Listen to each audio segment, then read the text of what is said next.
I've been back from the Assiniboine hike, and I thought I'd just give a little update on what I thought of the hike and so what my plans were and how things worked out. So I'll start with the reservations. I have to admit I originally wanted to do the Rockwall Trail, and the reservations opened up January 29th or whatever, and it was gone. Like, it was so hard. BC Parks reservations are a little bit different. They open up on a 4-month window. So I basically took a few mornings to get up at 7 a.m. and I planned my hike so that my first night, exactly 4 months out, was Porcupine rather than Magog, and that meant Magog is really 4 months in one day. It's kind of a loophole, but not really. So if you're trying to book to get day one as Magog, good luck. But getting it as the second or third day on your outing, that worked out well for me. So what I did is I hiked in from Sunshine, and I was on my own when I left Sunshine, and I also planned to come back to my car. So I hiked to Porcupine, spent the night, but the next day hiking to Assiniboine, and I spent 3 nights there with 2 days to explore. And my brother joined me on the helicopter on the first morning that I was there, and he spent the rest of the trip with me. And so we explored up to the Nub. Unfortunately, the weather was poor up there, didn't get to see Assiniboine.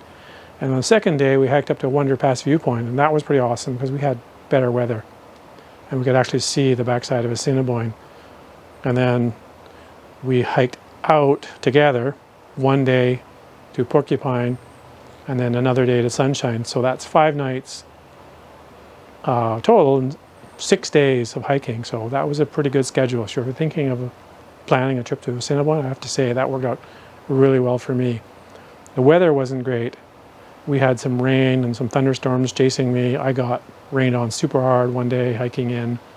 And one of these we hiked out, it drizzled on me all day. But a new piece of gear that was really good for me was a hiking umbrella.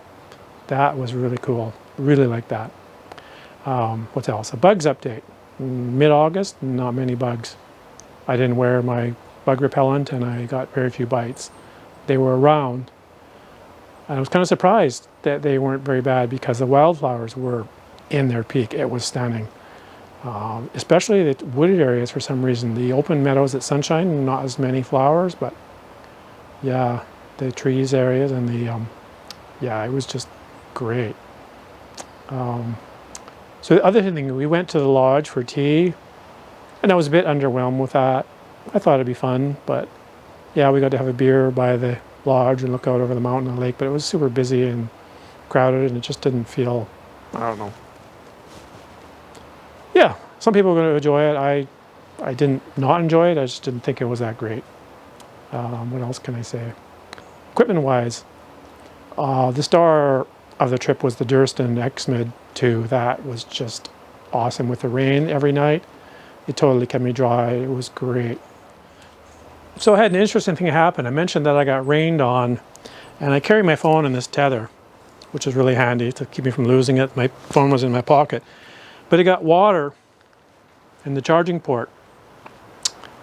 And these phones are waterproof, but Apple wouldn't let me. It came up with a warning message and everything. It said, nope, you can't charge your phone because the charging port is wet and you'll damage your phone. So yeah, that was interesting. I thought my battery pack was bad, but it took a while for the message to come up. I plugged it in multiple times, and all of a sudden it popped up with that message.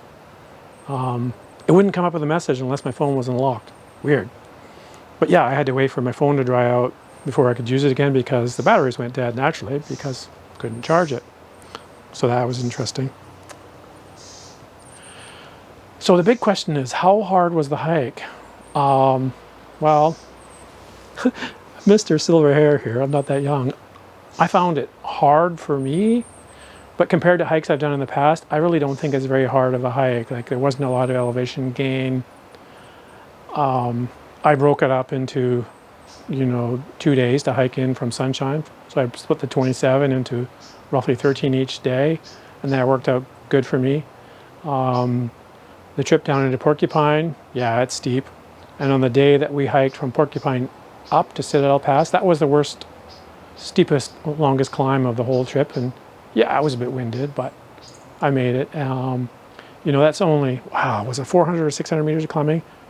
Not a huge amount. Like, if you locally here, if you hiked up to Garibaldi Lake, it's 900 meters.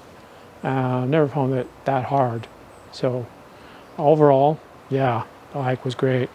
Will I do it again? Yeah, maybe. Maybe I'll take the helicopter next time. I don't know what my future holds, but I've got other hikes I want to do on my bucket list, so we shall see. But yeah, for those of you who get up in the morning and hike up to the nub and saw that sunrise this year or any year, or go there when the larches are in bloom, wow, that's just incredible.